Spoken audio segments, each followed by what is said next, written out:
Hello all, welcome back to my channel. I was still showing, it's still showing I'm live, but I had some internet difficulties and issues, but I did manage to get all the keeper in the video, but it's not pulling it up, so I might have to redo the video again. I apologize, but we're through Comporium. It's the only internet places we can go through right now, so y'all just bear with me. Something was trying to block me from actually finishing my channel. But we was on chapter 11, and basically this chapter is talking about ghosts and people going to visit graveyards. The graveyard was made, come about in the 1700s. It was an old graveyard. When you come in, make sure you hit the like button. The name of the book is Keeper. It's by Kim Chance. Magic always leaves a mark. It's a young adult fantasy type book. It's great. Seeker will be out on the 10th. It's a sequel to the book Keeper. It's called Seeker. She's got a free giveaway. If you follow the steps and do what she says, you will win a free copy, a signed copy with her signature on it. So you all go check out that giveaway. She's got Facebook, Twitter, Instagram. She has her own YouTube channel. Go check it out. But on chapter 11, we're going to go back because, like I said, I had internet issues before. Sometimes it comes back, loads back up, but this time it just stayed messed up. So I got to figure out how to go in there and then delete the other one and start over with this one. So y'all bear with me. If it freezes up and you don't hear anything, don't leave. Just try to wait a little bit and see if it loads back up. It happens sometimes. But anyway, we're on chapter 11. It says, hello. A pair of fingers snapped in front of my face. Earth to Styles. Come in, Styles. I blinked several times before Maggie's face came into view. I recognized the row of lockers behind her head, and the chatter from people moving past us confirmed that we were still in the hallway, in the exact same spot we'd been standing when I saw Josephine. Are you okay? Maggie was staring at me, one eyebrow raised. I nodded my head. Yeah, sorry. I glanced around for Josephine, but she was gone. I just saw Josephine again. She showed me another vision, or whatever. Just now, Maggie's face brightened. What did she say? What did you see? She was hiding on the run from the people that attacked her family. Make sure y'all hit the like button when you come in and say hello so I know who's watching. But then someone found her. Maggie gripped my arm, already deeply engrossed in the telling. This is a deep story. It's about magic. It's about people trying to learn magic. Some people trying to escape it. It was her lover or husband, I think.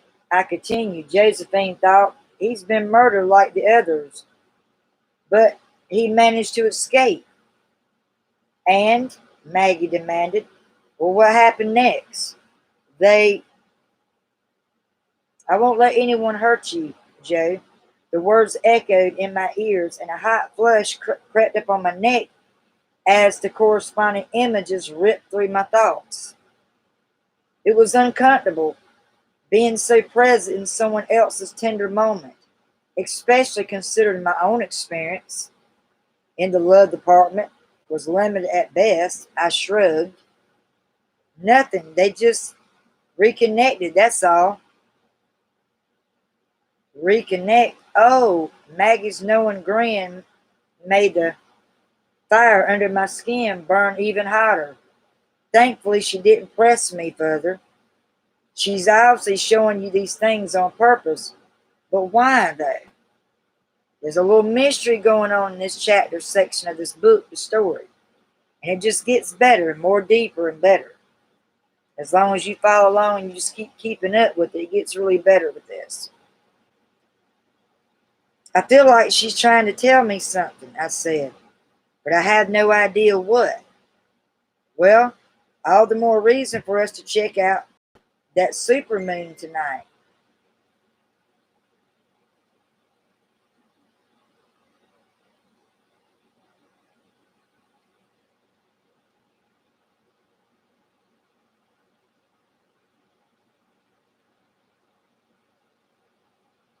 Just one second. I had to answer this message here, this text.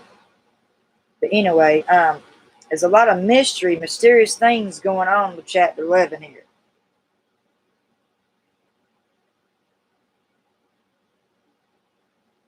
I nodded right. I was doing something, researching earlier, and the shrill clang of the bell cut me off. I groaned. That red glaring sea from earlier flashed in my mind. I guess it is chemistry first, paranormal investigation later. Maggie looped her arm through mine as we headed toward the science lab. I'll hold you to that, Styles. I laughed. I'm counting on it. On Friday night, when we pulled into the parking lot at the cemetery, this is where they're going to, so don't knock you off track. They're on the way to cemetery. The sky was dotted with stars. The moon was a big shining orb in the sky, despite the thick layer of fog that had settled over the grounds. Drooping magnolia trees loomed eerily over the pathways and headstones, and Spanish moss hung from the low branches. Tendrils of ivy wound around the wrought iron gate that surrounded the premises. Everything looked gothic and full of mystery. As I said, it's full of mystery. The graveyard was spectacularly spooky. The perfect location for contacting a ghost. They're trying to contact a ghost here. And it's very mysterious.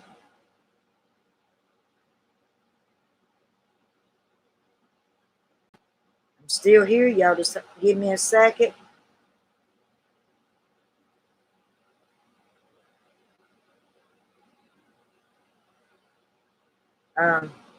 Sometimes that it's important I have to answer a certain message, but I'm still here. So y'all just bear with me. It's my best friend there. Um,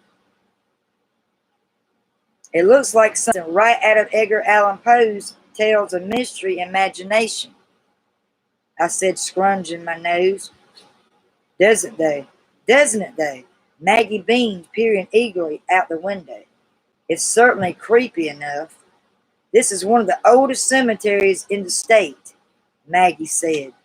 I looked it up, and there are stones here that dated back in the 1700s. Can y'all imagine? Just curious, going to a graveyard. If ever any of y'all ever visit graveyards, just walk through it and actually seen some of them that went back to the 1700s. That's pretty old, isn't it? It's pretty old. Wow. My guess is if it's there anywhere, we'll find Josephine. It is here. Now come on. It is time to track down a ghost. It does look promising, I said, trying to ignore the way my stomach was churning. Maggie stopped right outside the main gate and slung off her backpack. She began pulling things from inside, flashlights, a mirror, several pieces of chalk, matches, salt.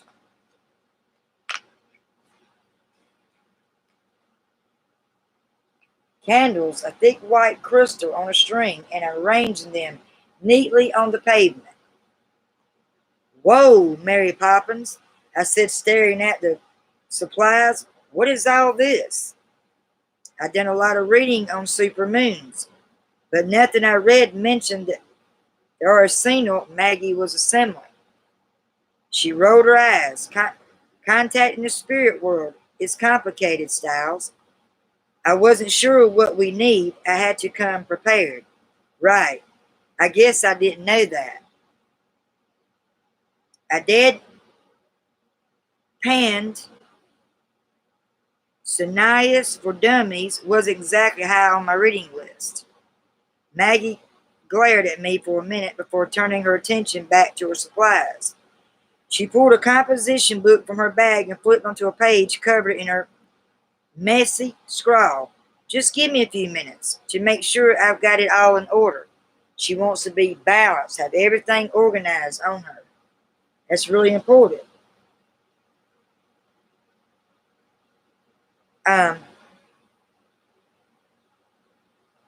Kicking loose pieces of gravel with my shoes, I walked toward a dilapidated picnic table off to the side of the main gate. The magnolia trees were blowing in the wind, casting strange shadows on the slabs of wood. I sat with my hand in a silver of moonlight, watching the shadows dance across my skin. My stomach was in knots and my hands and feet tingled with nervous energy. I began to run the facts through my mind, everything I've gleaned about supermoons, and then every little detail I recall from the visions of Josephine. You're doing this to find the answers. I reminded myself, don't be a chicken shit, Laney. Sorry for the language, but that's what it says in the book. I shook my shoulders. If kids are around, you might want to mute it or something like that. Because some certain words they use in the story.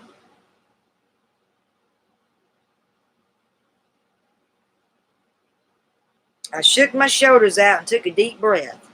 Whatever Josephine had to tell me, I needed to be ready. I jumped off the table, turned to head back toward Maggie, when I noticed that a figure was making its way toward me. My heart reacted before my brain did. Jolting in my chest, the cemetery didn't get a whole lot of foot traffic during the day, and I doubted the evening hours were any different. Panic glanced through me, and my mind immediately began imagining a scene from Law and Order. If y'all ever watched that show, I almost yelled for Maggie, but the words caught in my throat. There was something familiar about the strong set of his shoulders. I was sure it was a guy, and the way he shifted his weight from one foot to the other, tension stretched across his back, and I watched as he reached up and entwined both of his hands behind his neck, a gesture I've seen Garrison make on several occasions when he was thinking hard about something. As he came closer, I got a better look at his face. Ty? He stopped and trained his eyes on me. He was wearing a plain white t-shirt over a pair of worn jeans, looking more like James Dean than anyone had a right to. My heart began to race. I gulped. Hey, I managed to speak out. Ty took a few steps closer to the table and nodded. Hey, he replied, his expression changing to a smile. He sat down on the picnic table. What are you doing here? I raised my eyebrow. I could ask you the same question. Make sure y'all hit that like button when y'all come on.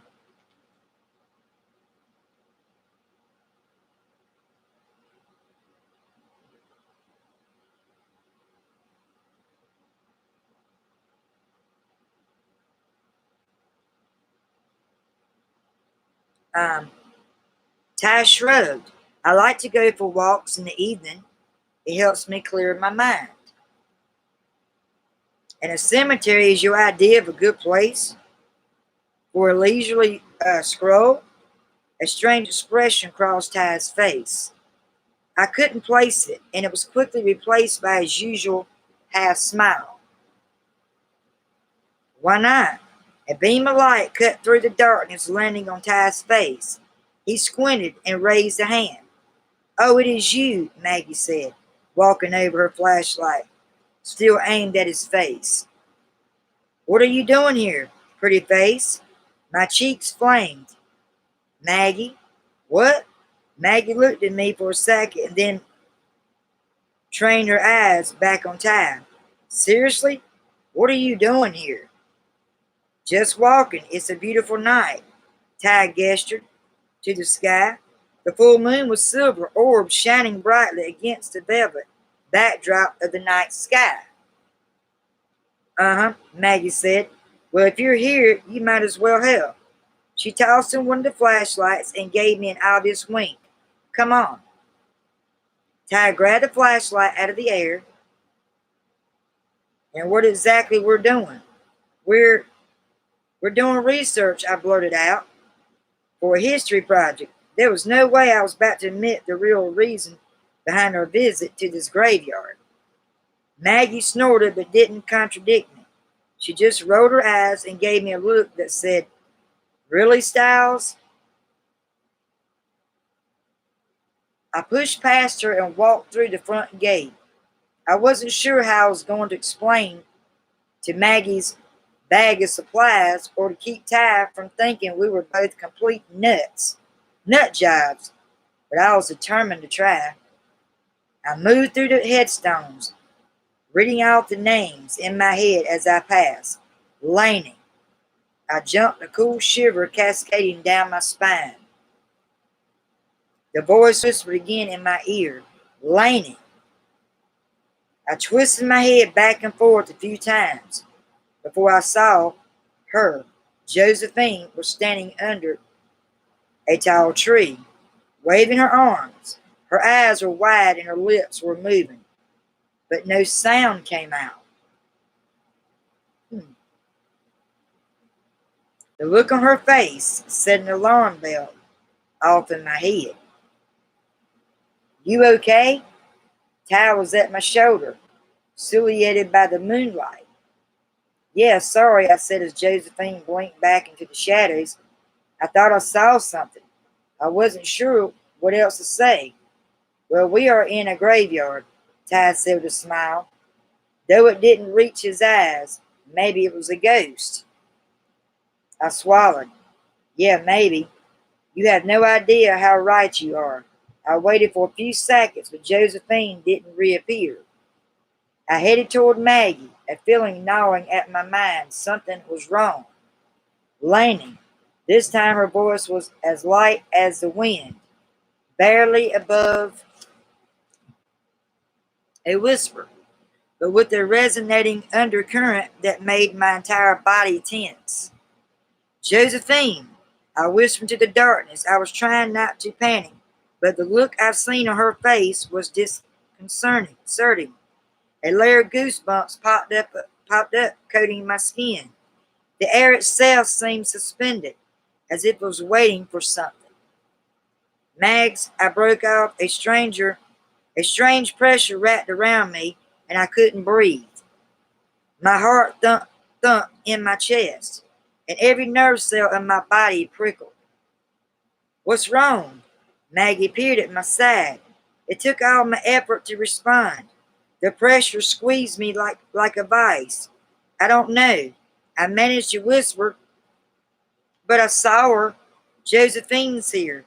Maggie's eyebrows shot up. "That is great." The pressure lessened, but uneasiness still occurred through me. "No, something's wrong." It was like she was trying to talk to me but couldn't. "I don't know, Mags." The look on her face, something is not right. That energy inside her was telling her something was wrong. Do you all think she should go by that instinct, that energy she's feeling? Do you think she should stick by that? I think she should. Let's see where it goes. I got chills just reading this book.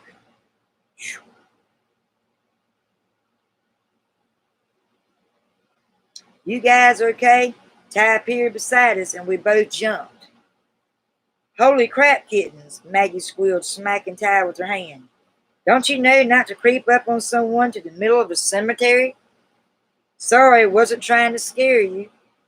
I tried to laugh, but it came out breathy and high pitched. Cringing, I gave a little shrug and started walking toward another section of the cemetery.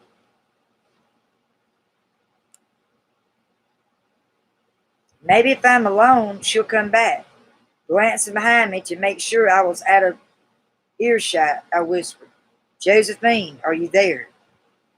Though the moon was high in the sky, the trees in its part of the cemetery were dense and looming, not letting in much light. Another shiver darted down my back, and with shaky hands I reached in my back pocket for the flashlight. I shoved there. I clicked on the power. The beam of light was solid for a few seconds before flickering and going out. What the hell? This is what this in the book. I'm not trying to use bad language on my channel. Every now and then I might throw a word out there if I'm trying to state something or a point or trying to really get people to understand something, sometimes I'll throw it out there.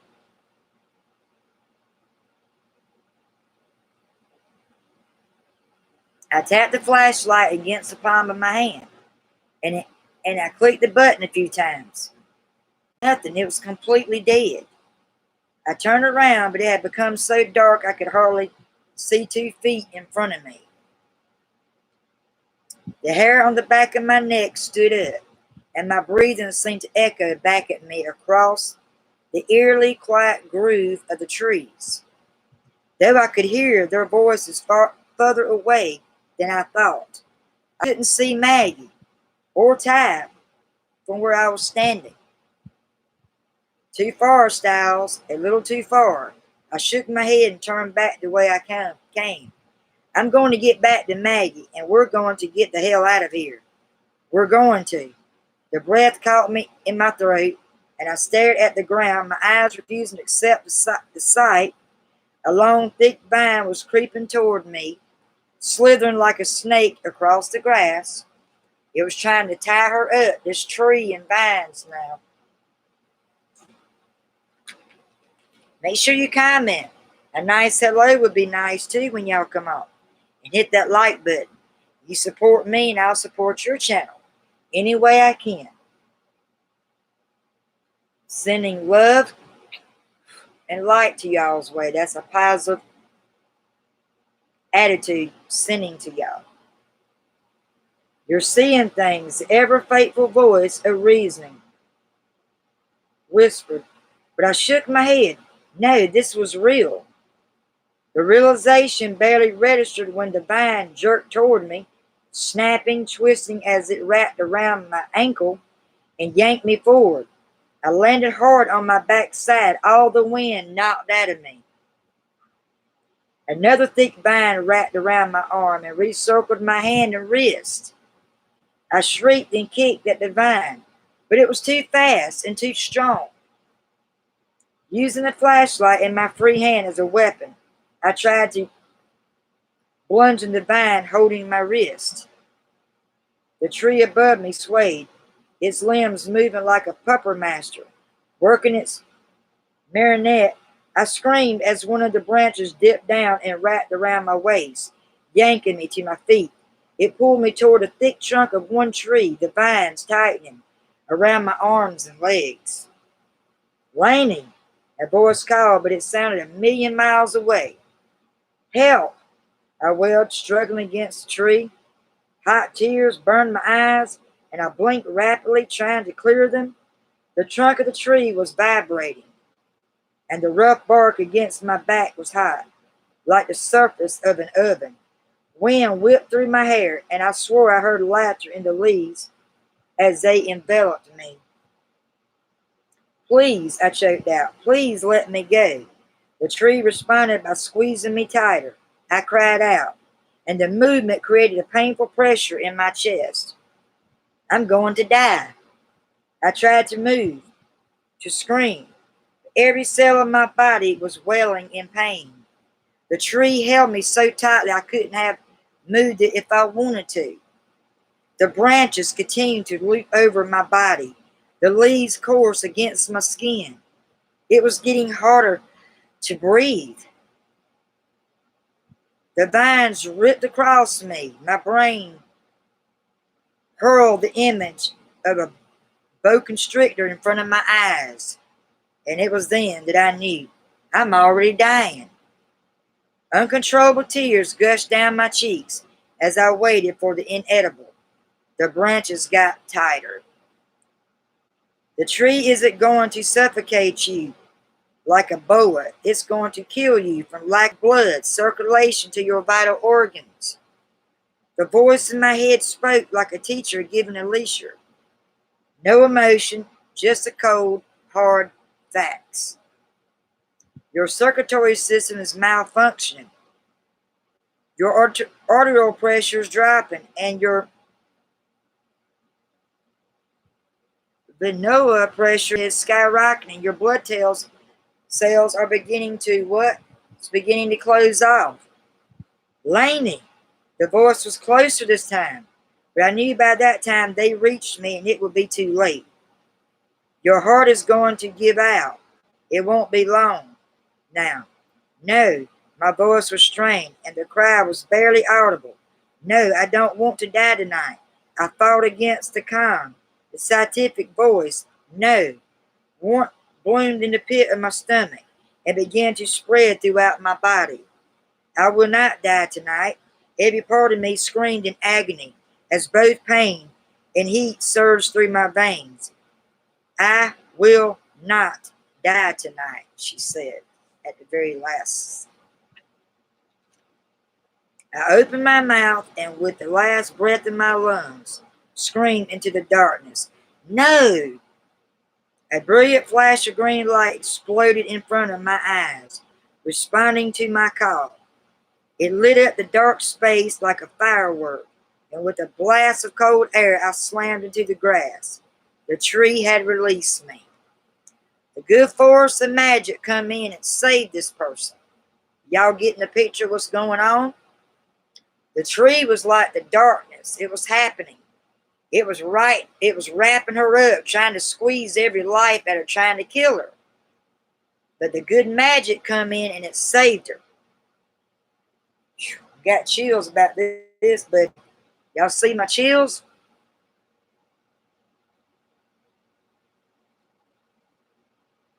My chest was on fire, and I grasped neatly, crying out as blood returned to my deadened limbs. A wave of nausea rolled in my stomach, and I turned my head, vomiting in the grass. I wanted to lie there until the pounding in my head eased, but I forced myself to move, crawling as best as I could. My arms and legs were tingling.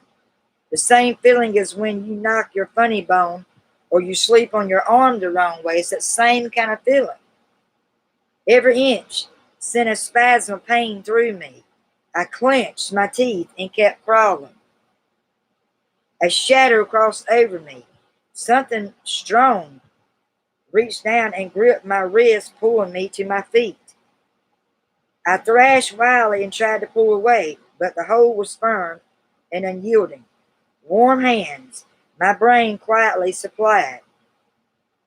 Not vines, but my mind was a separate entity from the rest of me.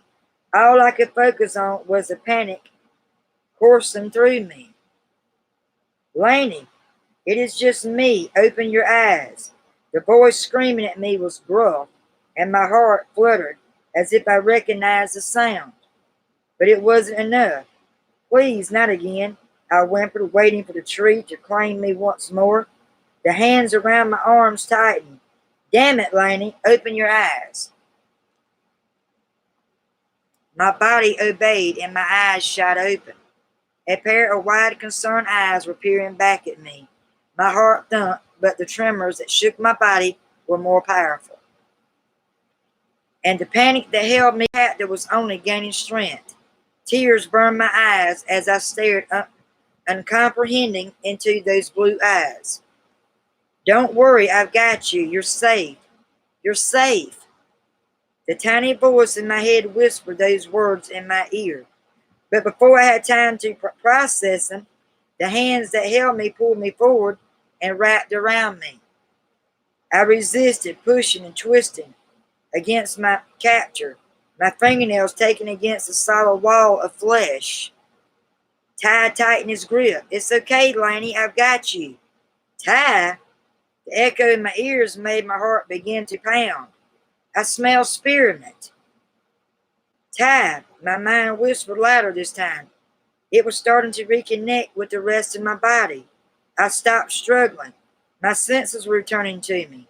And when I realized I was cocooned in the safety of Ty's arms instead of waiting for a minute of death, I neatly collapsed, my hands twisted in the front of his t-shirt. Laney. The sound of my name echoed in the breeze that blew through my hair. Laney. The story gets even better. Please, I whispered against the fabric of Ty's shirt. My eyes squeezed shut. I just want to understand. I could tell from the vibrations in his chest that Ty was speaking. but I couldn't make out the words. Please, I whispered again, icy but hesitant. Fingers gripped my shoulders. Um, the old unsure, I wasn't afraid, I just want to understand. I whispered again. The acquaintance and permission in my voice was clear. The fingers tightened and I was yanked out of Ty's arms and into the pavilion. She was like out of her body there for a while. Ty was trying to show her things, but she wasn't quite accepting it yet right then. Hold on just a moment.